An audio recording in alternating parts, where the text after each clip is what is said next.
우리 오늘 은혜 받으실 하나님의 말씀 시편 144편입니다. 오늘 144편 시편이 이제 몇 장 안 남았어요. 올해면은 시편이 다 끝날 것 같아요.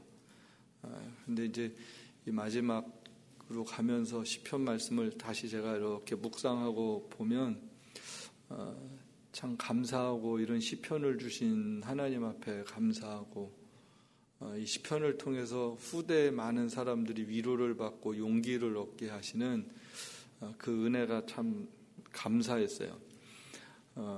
지금 이 144편 쭉 읽으셨는데 그냥 한번 이렇게 읽어서 무슨 내용인지 잘 모르지만 눈에 확 들어오는 절이 하나 있다면 15절이에요. 그렇죠? 15절은 그냥 밑줄을 쫙 쳐놓으세요. 이러한 백성은 복이 있나니 하면서 여호와를 자기 하나님으로 삼는 백성은 복이 있도다. 성경 전체 결론이에요. 그렇죠? 누가 복 있는 사람이냐? 여호와를 자기 하나님으로 삼는 사람이 복이 있죠. 누가 복 있는 사람이겠어요? 이것저것 많이 가진 게 복이겠어요? 많이 아는 게 복이겠어요? 하나님이 내 편이시면 그게 제일 복이다라는 얘기예요. 다윗의 결론이기도 하고요. 성경 전체의 결론이기도 합니다. 하나님이 복의 근원이신데, 그렇죠? 만복의 근원 하나님, 모든 것의 근원이 하나님이신데, 그 복의 근원이신 하나님이 객관적인 하나님인데, 그 객관적인 하나님이 나의 하나님이 되셨다라는 거예요. 은행에 돈 많은 거랑 나 돈 많은 거랑 전혀 딴 얘기죠. 가게 가면 먹을 거 많아요. 근데 우리 집에 먹을 거 많은 거랑 딴 얘기예요. 하나님 위대하세요. 전능하세요. 창조주세요. 근데 그 하나님이 나랑 상관이 있어야 되는 거예요. 그렇지 않으면 의미가 없어요. 성경이 고백하는 거예요. 그 하나님이 나의 하나님이 되면 복이 있다. 하나님 이런 분인 거 잘 알아요. 그런데 그 하나님이 진짜 나의 하나님이야? 다른 얘기예요. 근데 나의 하나님이라는 거예요. 기독교 복음이에요. 복잡한 거 하나도 없죠. 하나님 구원이세요. 그 하나님이 나를 구원하셨어요. 그래야지 그게 복음이에요. 그 하나님이 그래야지 나에게 예배자가 되시고 내가 찬양할 수 있고 그 하나님 닮아가고 그 하나님 안에서 풍성함을 누리게 된다라는 거죠. 여러분 생각해 보세요. 그 하나님 진짜 나의 하나님 맞나? 나의 하나님 맞나? 나의 하나님이라는 고백을 매일매일 할 수 있다면 그 날이 복된 날입니다. 그 하나님이 나의 하나님이라는 그 인식을 늘 하고 사는 순간순간이 복 있는 순간이에요. 그 하나님이 잊혀지면 그 참 불행할 때예요. 그 하나님이 진짜 나의 하나님으로 내 삶에 일하시고 계시고 그 하나님을 내가 이렇게 실감하고 살고 그럼 그 삶이 참 복된 삶이죠. 여러분 복 있는 삶을 지금 살고 계세요? 라는 질문을 받는다면 여러분 스스로 한번 대답해 보세요. 내가 좀 복 있는 삶을 살고 있나? 이 다음에 죽어서 천국 가는 거 말고 지금 내가 복 있는 삶을 살고 있나? 라는 거예요. 내가 복 있는 삶. 그거는 지금 하나님이 나의 하나님으로서 내 일상 가운데 함께하고 계시다라는 게 고백되어질 때 지금 복 있는 사람이에요. 복 있는 존재인 게 있고요. 복 있는 삶을 살아가는 게 있다라는 거예요. 복 있는 존재인데 복 있는 삶을 못 사는 경우도 있잖아요. 귀한 집 자식인데 제 망나니 같아. 귀한 집 망나니가 될 수도 있단 말이에요. 그럼 그 복 없어요. 어울리지 않는 거예요. 저와 여러분이 하나님의 백성이잖아요. 하나님 자녀잖아요. 그럼 내가 지금이라는 순간에 누가 봐도 하나님의 백성이야, 하나님의 자녀야, 이렇게 일컬음을 받을 수 있는 삶, 그게 복 있는 삶이에요. 그래서 우리가 막연한 그리스도인이 아니라 누가 봐도 복 있는 하나님의 백성이야 라는 이야기를 듣고 살 수 있어야 되는 거죠. 최소한 내 고백으로 나 복 있는 사람이야 라고 이야기할 수 있어야 돼요. 교회 다니고 예수님을 믿으면서도 내 인생은 왜 이렇게 박복하고 어려워, 이런 얘기를 한다면 그거 아직 하나님의 복 있는 인생이 뭔지 몰라서 그런 거예요. 그거는 환경을 뛰어넘어요. 지금이라는 문제와 상황이랑 별로 상관이 없어요. 세상 사람들이 볼 때는 내가 참 불행해 보이는데 나는 전혀 불행하지 않은 거예요. 하나님이 함께 하시니까. 고난이 있던 병이 들건 지금 여러 가지 일들 때문에 가난하든 그거와 상관이 없이 그냥 하나님이 나의 하나님이셔서 나는 괜찮아. 나는 괜찮아. 성경이 지금 그거 얘기를 해주고 있어요. 그 다윗의 시편들을 보면요, 어떤 객관적인 신학적인 하나님에 대한 고백도 있지만 그거보다는 자기 경험과 삶에서 체득되었던 하나님에 대한 고백들이 아주 많죠. 그래서 어떤 상황들에 대한 시편들이 많은 거예요. 그리고 그 후대에 그 하나님을 아주 자신 있게 소개하는 거예요. 자식들에게, 백성들에게 내가 만난 내 삶에서 있었던 그 하나님을 정말 자신 있게 이야기를 해주는 거예요. 우리가 우리의 하나님을 자신 있게 이야기하고 있는가? 아주 담대하게 이야기하고 있는가? 야, 이 하나님 믿고 의지하고 살아가는 게 최고야. 이야기를 진짜 해주고 있는가? 다윗은 해주고 있어요. 그 하나님에 대해서 너무 자신이 있어요. 내 삶을 본받아 이런 얘기가 아니라 이 하나님에 대한 이야기를 너무 자신 있게 해주는 거예요. 그러니까 다윗의 시편을 보면 하나님으로 시작해서 하나님으로 끝나잖아요. 뭐 이런저런 상황에 대한 이야기들도 있지만 그냥 다 하나님 이야기예요. 하나님 이야기. 예, 우리 그리고 요즘에 그런 말 있잖아요. 기승전모. 근데 다윗은 그냥 하나님, 나의 하나님, 나의 왕이신 하나님, 여호와 나의 아버지, 그분에 대한 이야기가 처음서부터 끝까지인 거예요. 참 그런 삶, 그런 모습들이 참 멋있죠. 왜 그렇게 하나님을 자신 있게 이야기할 수 있었을까? 그 하나님을 일상에서 잊지 않고 살았던 삶 같아요. 일상에서 잊지 않고 기억해내고 어떻게 해서든지 붙잡고 살고 그렇게 살았죠. 그러니까 그 하나님에 대한 고백이 1절에 보면 시작이 나의 반석 그 하나님 찬송하리로다. 그러면서 1절에서 독특한 얘기예요. 저가 내 손을 가르쳐 싸우게 하시며 손가락을 가르쳐 치게 하셨다. 지금 하나님이 뭐 하게 하신다 그래요? 싸우게 하신다 그래요.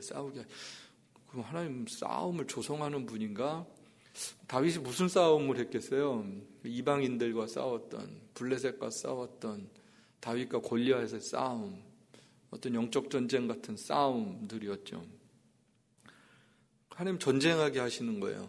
우리도 마찬가지죠. 믿지 않는 세상 가운데 이 세상 가치관과 싸우는 싸움을 하나님이 하게 하시죠. 우리 안 싸우고 사는 삶이 아니라 싸우는 삶이, 사람끼리 싸우는 게 아니라 교인들끼리 갈등하는 게 아니라 세상의 가치와 싸워야 되는 싸움을 하는 사람이에요. 하나님 우리로 하여금 싸우게 하신단 말이에요. 지금 다윗도 그런 싸움을 싸웠어요. 다윗의 싸움 그러면 우린 금방 떠오르는 게 다윗과 골리앗 싸움이죠. 어린 아이가 하나가 큰 거인이랑 싸웠던 싸움이에요. 눈으로 볼 때는 불가능하죠. 모두가 다 안 되는 싸움이라고 생각을 했어요. 상식적으로는 안 돼요. 이성적으로는 안 돼요. 누가 봐도 안 돼요. 근데 다윗은 누구의 눈으로 보는 거예요? 어린아이의 눈으로 보질 않고 하나님의 눈으로 보는 거죠. 내 뒤에 하나님 계신 거예요. 그러니까 큰 소리 칠 수 있는 거예요. 담대할 수 있었어요. 문제는 어떤 눈으로 골리앗을 바라보는가, 내 앞에 문제를 어떤 눈으로 보느냐, 누구의 시각으로 보느냐, 하나님의 관점으로 보는 훈련이 되어 있었어요. 그러니까 오늘 우리들이 필요한 게 뭐냐면 어떤 현상들이 일어날 때 그것을 하나님의 눈으로, 하나님의 관점으로 보는 생각, 사고하는 훈련들이 필요해요. 우린 1차적으로 어떤 일들이 있으면 내 생각으로 일단 해석들을 하고 보죠. 믿음의 눈으로 본다라는 게 뭐냐면 하나님의 관점으로 바라보는 훈련이에요. 이 일을 하나님은 어떻게 보실까? 하나님은 이 역사를 가운데, 이 문제 가운데 어떻게 하나님은 지금 일하고 계시나? 그리고 어떻게 결론이 나길 원하시나? 하나님이라면 이 문제를 어떻게 대하실까? 그 하나님의 관점으로 바라보는 훈련들을 하는 거예요. 예, 다윗은 그 마음이 있었어요. 하나님이 이 전쟁을 어떻게 보실까? 저 골리앗을 어떻게 보실까? 저 블레셋을 어떻게 보실까? 이 전쟁을 통해서 하나님은 어떤 결과가 나길 원하실까? 그 하나님의 마음과 생각을 가지고 이걸 보니까 이게 말이 안 되는 거죠. 우리 형들이 군대 나갔는데, 우리 백성들이 군대 나갔는데 이게 너무 찌질하고 오합지졸 같은 거예요. 이게 용납이 안 되는 거예요. 왜 이러고들 있냐고, 왜 두려워 떨고 있냐고, 저들이 어떻게 우리를 감히 대적할 수 있겠냐고, 예, 하나님의 마음과 눈으로 바라보는 거죠. 다윗은 생각을 하는 거예요. 이건 무조건 이긴다, 이런 생각을 하는 거예요. 질 수 없다. 그렇죠. 교회는 이 세상 가운데 질 수 없죠. 음부의 권세가 이기지 못하는 힘을 어디에 주셨어요? 교회와 하나님의 백성에게 주셨잖아요. 여러분 믿습니까? 그럼 우리의 싸움은 지는 싸움이 아니에요. 이기는 싸움이에요. 무조건 이길 수밖에 없어요. 다윗이 그 생각을 하고 있는 거예요. 질 수 없다. 질 수 없다. 물러설 수 없는 싸움이고, 아니 싸우기만 하면 이기는데 싸우질 않고 있는 게 답답한 거죠. 오늘날도 마찬가지예요.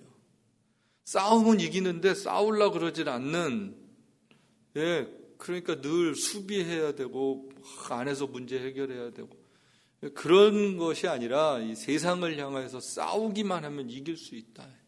전신갑주를 입기만 하면, 입은 것을 알고만 있으면 나가서 싸우면 이길 수 있다라는 거죠. 그 에베소서에 나오는 영적 전쟁을 치르는 전신갑주를 입어라. 입기만 하면 되는 거예요. 안 입어서 문제고, 그 입었다라는 게 뭐예요? 그리스도의 믿음, 구원, 은혜, 말씀 이런 것들이잖아요. 그러니까 그게 우리 안에 이미 있어요. 내재되어 있어요. 그러면 돼요. 그러면 그게 없으면 문제지만 있으면 되는 싸움이에요. 우리의 일상에서. 단지 우리가 싸우지 않기 때문에 그 승리의 기쁨들을 누리지 못한다라는 것이죠. 다윗이 그 싸움을 할 줄 알았어요. 훌륭한 거는 싸울 줄 알았다라는 거예요. 하나님께서 지금 싸우게 하시는데 안 싸우잖아요, 이스라엘 백성들이. 근데 다윗은 싸울 줄 알았어요. 아, 나를 통해서 싸우게 하시는구나. 내 손에 싸움을 하게 하시는구나. 내 손으로 치게 하시는구나. 예, 그 믿음이 있는 거죠. 저렇게 큰 사람을 어떻게 이겨가 아니라 저렇게 큰 사람을 내가 돌 던져서 못 맞힐 리가 없어. 이런 생각을 하는 거죠. 완전 관점이 다른 거예요. 태도가 다른 거죠. 하나님이 함께 하시면 이긴다. 예, 이런 믿음, 이런 담대함, 그게 믿음의 사람을 만드는 거예요. 믿음의 사람을. 내재되어 있는 믿음이 문제 앞에서 어떻게 드러나느냐에 따라서 나의 믿음의 삶은 완전히 다른 결과들을 나타냅니다. 그리고 그 싸움을 해서 이길 때 이기는 그 기쁨과 감격이 있으니까 싸울 줄 아는 거예요. 어떻게 싸우면 되는지. 막 전략이나 이런 게 아니잖아요. 전술이 아니잖아요. 다윗이 사울 만날 때 골리앗은 어떻게 하면 될 것 같고요. 이런 얘기 하지 않잖아요. 그냥 나가면 되는 거예요. 뭐 갑옷 가지고 그냥 다 필요 없고 그냥 싸우면 된다고. 싸우면 하나님이 어떤 방법으로 이기게 하실지 모르지만 그냥 이기는 거라고. 가기만 하면 그 다음에 하나님이 길을 열어주시고 방법을 주시고 지혜를 주시고 역사하실 거다. 이 믿음을 가지고 사는 거죠. 믿음은 그런 거예요. 막 계산해서 답이 나와서 가는 게 아니라 그냥 하나님을 의지하고 한 발 한 발 가는데 그 길에 하나님이 역사하시는 거예요. 그리고 그럴 때 우리의 지혜가 없잖아요. 우리의 계획이 없잖아요. 그래서 우리 얘기를 할 게 하나도 없는 거예요. 그냥 하나님 얘기밖에 할 수 없는 거죠. 그러니까 다윗은 믿음으로 살았더니 하나님이 함께 하셨다. 이 얘기 말고는 할 게 별로 없는 거예요. 내가 뭐 했다 이런 얘기가 없잖아요. 자기 얘기 하나도 없고요. 그냥 믿음으로 살았더니 하나님이 역사하셔서 이렇게 왔다. 그렇게 살아라. 이게 어떻게 보면 다윗의 인생이 주는 결론들입니다. 예, 고난의 시간도 많았죠. 그런데 그 고난의 과정도 이기는 과정의 한 부분이라고 생각을 하는 거예요. 사망의 음침한 골짜기를 가요? 없지 않아요. 근데 사망의 음침한 골짜기는 결과가 아니라 뭐예요? 과정이에요. 과정. 가는 길가에 있는 거예요. 그거 지나가면 쉴만한 물과 푸른 초장이 있다라는 것을 알았어요. 목자는 우리를 사망의 음침한 골짜기에 내버려 두지 않는다라는 믿음이 있는 거죠. 하나님은 저와 여러분의 인생을 사망의 음침한 골짜기로 절대 인도하지 않으세요. 그냥 지나가는 과정 가운데 가끔 나타날 수 있어요. 그 믿음을 가지면 사망의 음침한 골짜기 앞에서 징징거리거나 좌절하거나 낙심할 수 없다라는 거죠. 그건 과정이에요. 그 지나갈 거예요. 그게 다가 아니에요. 예, 비가 와요. 비만 줄구장창 오지 않아요. 해 뜨는 날이 있어요. 믿음의 삶에도 마찬가지란 말이죠. 믿음의 삶은 그 하나님이 나를 마지막에 궁극적으로 영광스러운 하나님의 나라로 인도하실 것이다라는 확신을 갖고 그 고난의 과정도 이겨나가는 거였어요. 다윗이 그 고난을 이겼어요. 그 고난의 모든 과정들을 이겼어요. 예, 그러니까 하나님 앞에 겸손할 수밖에 없고, 그래서 하나님을 더욱더 신뢰할 수밖에 없죠. 그래서 2절에도 보면 하나님에 대한 개인적인 신앙 고백이 나오잖아요. 전쟁하게 하시는데 하나님은 뭐 하신다 그래요? 보호하시는 하나님이세요. 하나님 우리를 사랑하시죠. 그래서 다윗도 하나님을 사랑하죠. 그분이 나의 요새다 그러고요. 그분이 나의 산성이라 그러고요. 그분이 나를 건지신다 그러고요. 그분이 나를 방패라 그러고요. 하나님께 피한다라고 이야기를 해요. 예, 어떻게 보면 힘들고 어려운 삶들이 있지만 그 모든 것들 가운데 하나님은 결국은 나를 보호하신다라는 것을 요새, 산성, 건지신다, 방패다, 하나님께 피했다 이런 이야기를 하고 있는 거예요. 예, 고통 가운데도 하나님이 지금 함께하고 계신다라는 것을 믿으면 그때 우리는 참 안식을 누릴 수가 있어요. 다윗은 늘 그런 믿음이 있었어요. 그래서 1절, 2절에 대한 믿음의 고백이 있으니까 3절, 4절에 대한 위대한 신앙 고백을 하게 돼요. 여기 3절 그러잖아요. 사람이 무엇이간데 주께서 저를 알아주시며 인생이 무엇이간데 저를 생각하십니까? 예, 다윗이 자기 자신을 너무 잘 알았어요. 그런데 나 같은 사람을 하나님이 보호하시고 여기까지 인도하시고 도우시고 동행하시는 것을 생각하니까 그게 너무 기가 막힌 거예요. 너무 감사하고 너무 감격스러운 거예요.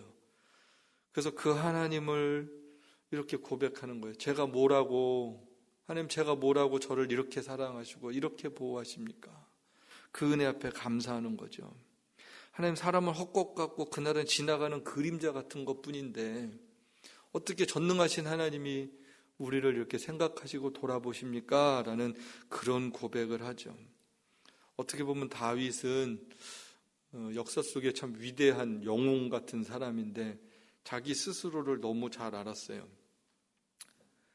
어떻게 보면 집안에서도 별 볼 일 없었던 사람이고 왕위에 오르기에는 집안에서 볼 때도 부적격하다고 생각을 했었고요. 예, 어떻게 보면 사울에게 늘 도망다니고 따르는 사람들도 보면 그냥 그 성경에 그러잖아요. 마음이 원통한 자, 분한 자, 어떻게 보면 사고친 자, 사회적 부적응아들이 다 다윗 쫓아다녔잖아요. 그런 사람들을 데리고 국가를 건설한다는 게 이게 쉬운 일은 절대로 아니거든요. 결국은 뭐예요? 사람들에 의해서 이스라엘이라는 다윗 왕조가 만들어진 게 아니라 하나님의 주권적인 선택과 하나님의 의지에 의해서 이스라엘이라는 나라가 다윗 왕조가 탄생됐다라는 거예요. 그러니까 내가 아무것도 아닌 걸 아는 거죠. 내가 뭘 해서 위대한 사람이 아니라 하나님의 은혜로 내가 왕 됐고 하나님의 은혜로 지금 이스라엘을 다스렸고 지금 이스라엘 백성들을 하나님 앞으로 인도할 수 있는 그런 믿음의 왕이 된 것을 겸손하게 고백할 수밖에 없었다라는 거죠. 그래서 다윗의 신앙을 보면 아까 말씀드린 것처럼 하나님, 나의 하나님, 그리고 하나님은 왕, 이런 고백들이 너무너무 많아요.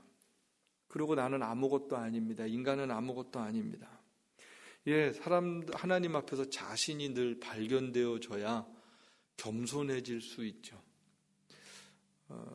사람들끼리 있으면 우리가 겸손도 못하고요.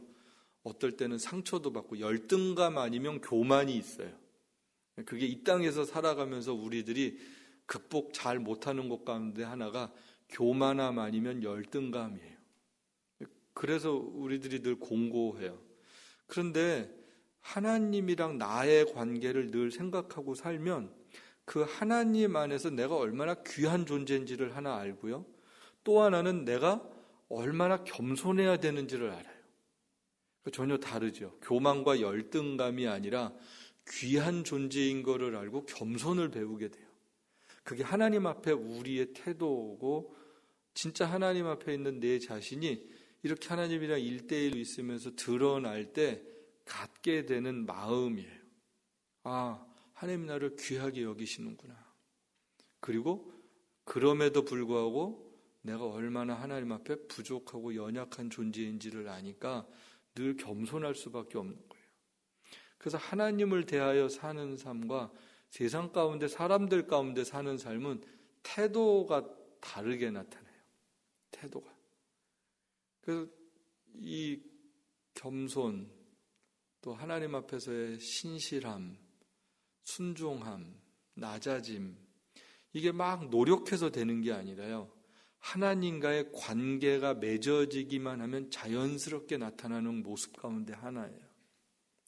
그 하나님 앞에서 내가 얼마나 감사한지, 그래서 얼마나 하나님을 잘 섬겨야 되는지, 이런 것들이 고민이 되어지지 않고 아주 순리처럼 나타나는, 자연스럽게 나타나는 모습들이죠. 근데 그 하나님이랑 1대1의 관계가 잘 형성이 되지 않으면 복잡한 거예요. 이런 생각 저런 생각 나고, 이 사람이랑 나랑 비교하고 막 갈등하고 굉장히 복잡해요. 근데 하나님이랑 나랑만 관계를 생각하면 사실은요, 신앙생활이 그렇게 복잡하지 않아요. 매우 단순해요. 그러니까 하나님 앞에 내만 있게 돼요. 내만. 그리고 감사하게 되고요. 또 그 하나님의 도우심을 늘 바라면서 살게 되고, 그래서 내가 하는 일이 아니라 하나님이 나를 통해서 하시는 일을 순종할 때 그게 얼마나 귀한지도 알고, 그러니까 그게 은혜가 되는 거죠. 다른 사람들이 봐도 그게 굉장히 감격스러운 거예요. 그 선한 열매들이 있어요. 열매들이. 그러니까 하나님이 받으실 만한 열매들이 하나님과의 관계를 통해서 내가 드려지는 삶 가운데 이렇게 나타나는 거예요. 그래서 여러분, 어떻게 보면 신앙생활은 막 무슨 노력이나 열심 이런 게 아니라 하나님과의 관계를 잘 하면 나머지는 그 다음에 자연스럽게 나타나지는 것들이에요. 그런 생각을 하세요. 아, 내가 하나님이랑 관계를 잘 하기만 하면 자연스러워지는 거다. 자연스러워지는 거다. 막 무슨 애쓰고 힘쓰고 수고하고 이런 게 사실은 아니거든요.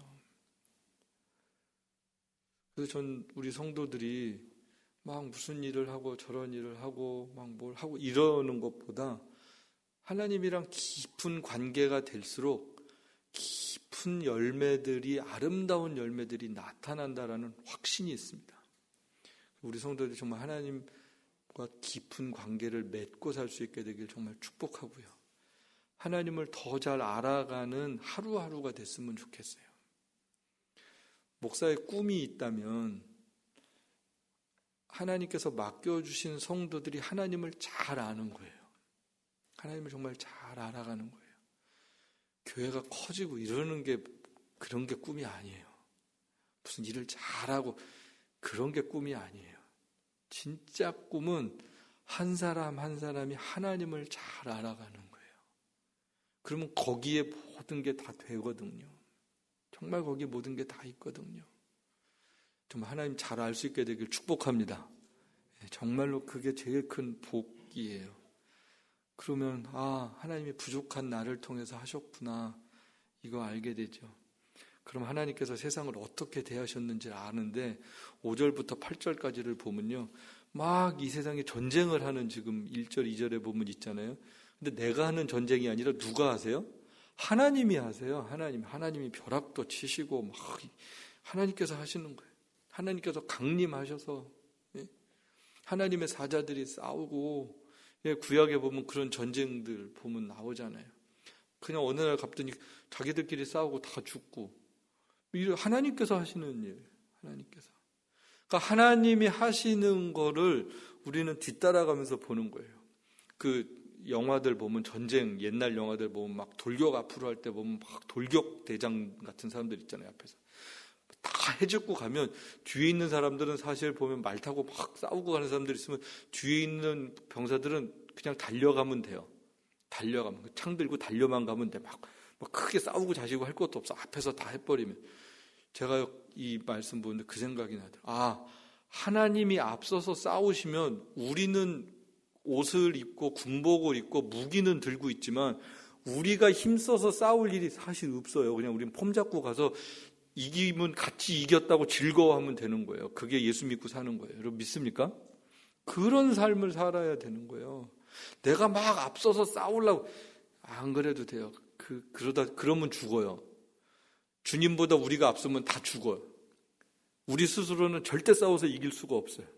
그러니까 앞서서 싸울 생각하지 마시고 주님 뒤에 서서 따라갈 생각을 하면 그게 최고예요.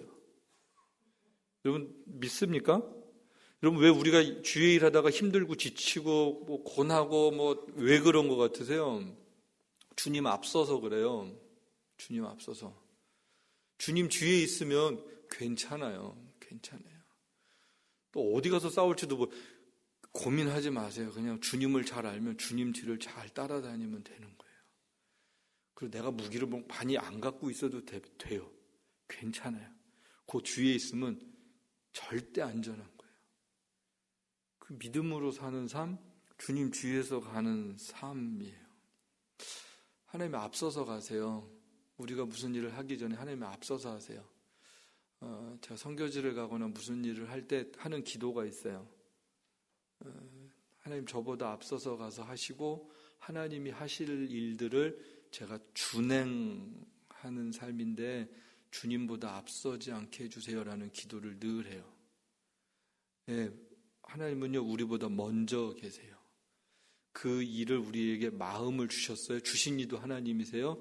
행하게 하신 이도 하나님이세요. 근데 그 하나님이 앞서서 가서 하세요. 따라가면 되는 거예요. 그 하나님을 믿고 사는 거는 굉장히 즐거운 일이죠. 행복하죠.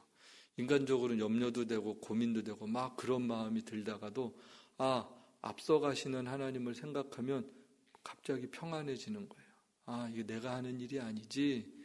하나님께서 맡기셨지만 결국은 하나님이 하시는 일이지. 이 믿음이 있으면 평안해지죠. 그리고 그 다음에는 그걸 보는 거예요. 하나님이 어떻게 하시나. 하나님이 어떻게 만나게 하시고 하나님이 어떻게 역사하시나.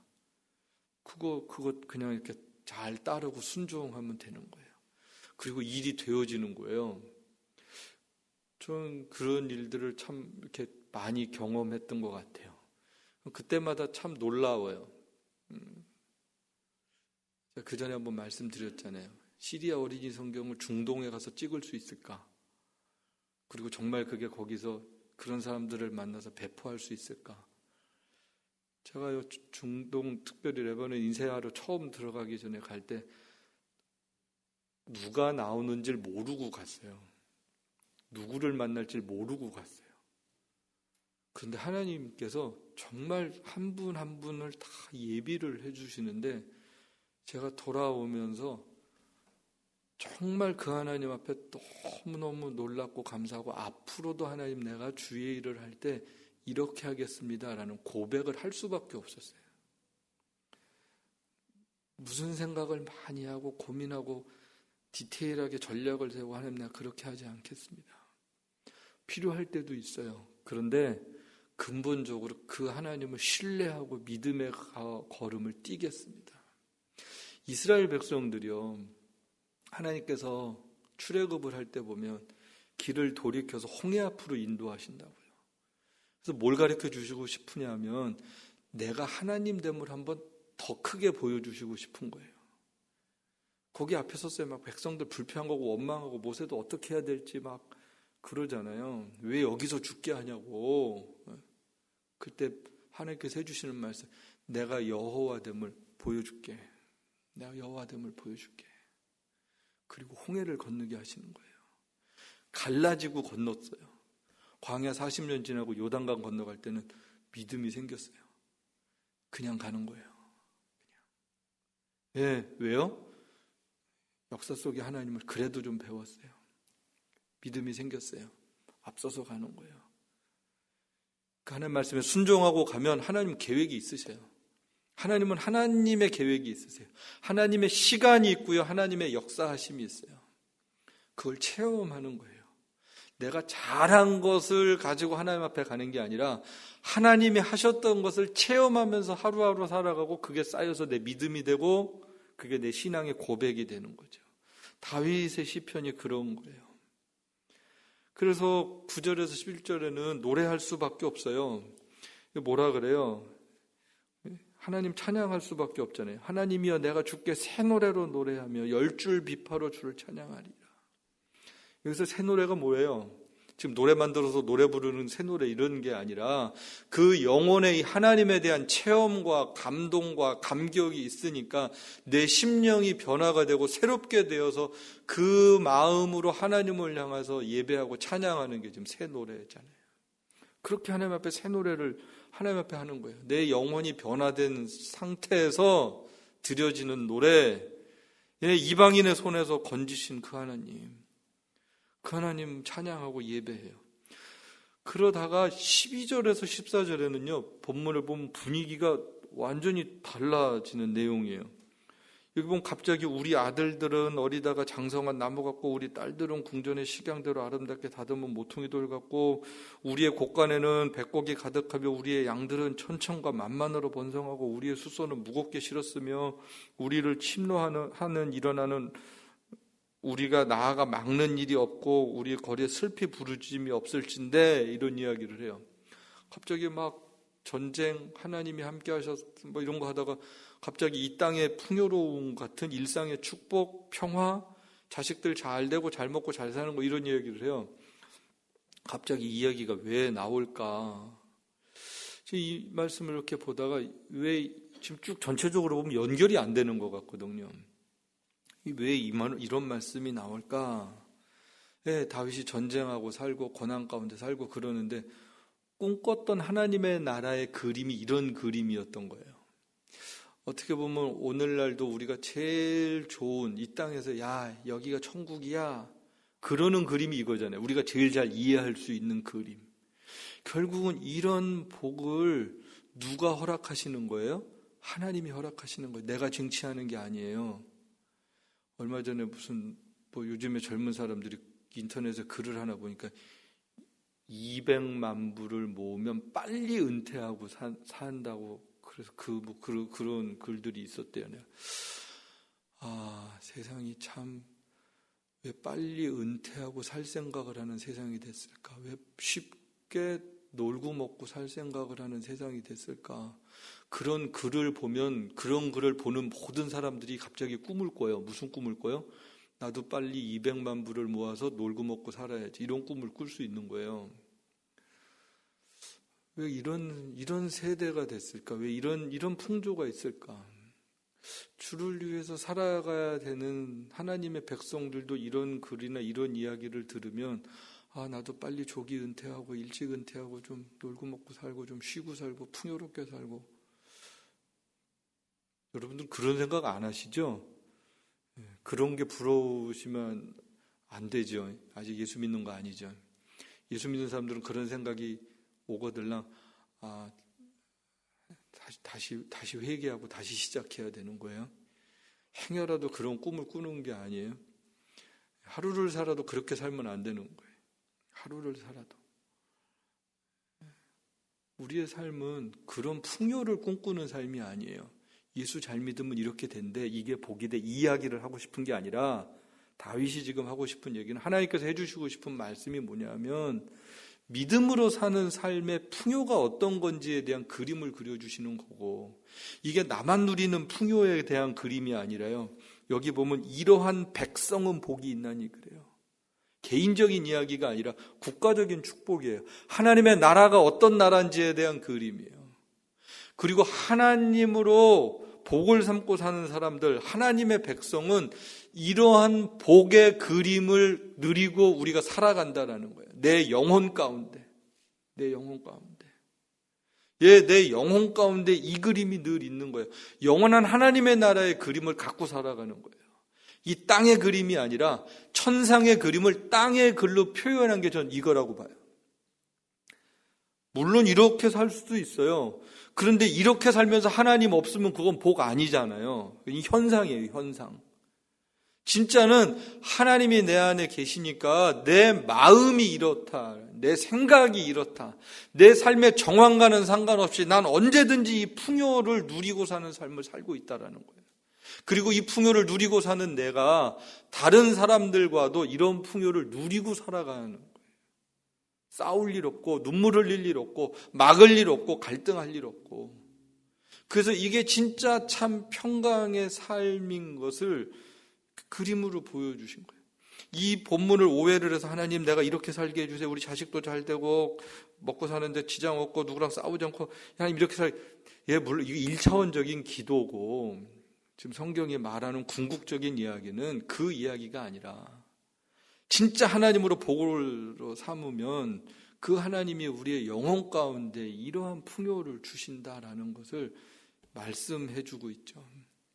하나님이 반석이 되시고 하나님이 나의 요새시면 그 다음에 어떤 현상들은 그렇게 중요한 게 아니죠. 믿음은 보여지는 현상을 따라서 사는 게 아니라 하나님과 관계된 믿음을 갖고 살아가는 것입니다. 그리고 그 관계가 모든 것을 이기는 거예요. 모든 것을 다스리시는 거예요. 다스리게 되는 거예요. 그게 저와 여러분의 힘과 능력이 되어야 합니다. 그럼 정말 하나님과 관계 때문에 땅에 있는 모든 것들을 이겨낼 수 있게 되길 축복합니다. 그리고 그 삶을 성경은 복이다라고 이야기를 하는 거예요. 그게 복이다. 소유가 복이 아니고요. 누림이 복이 아니고요. 하나님과의 관계가 복입니다. 그 복의 주인공 되시기를 살아계신 예수님의 이름으로 축복합니다.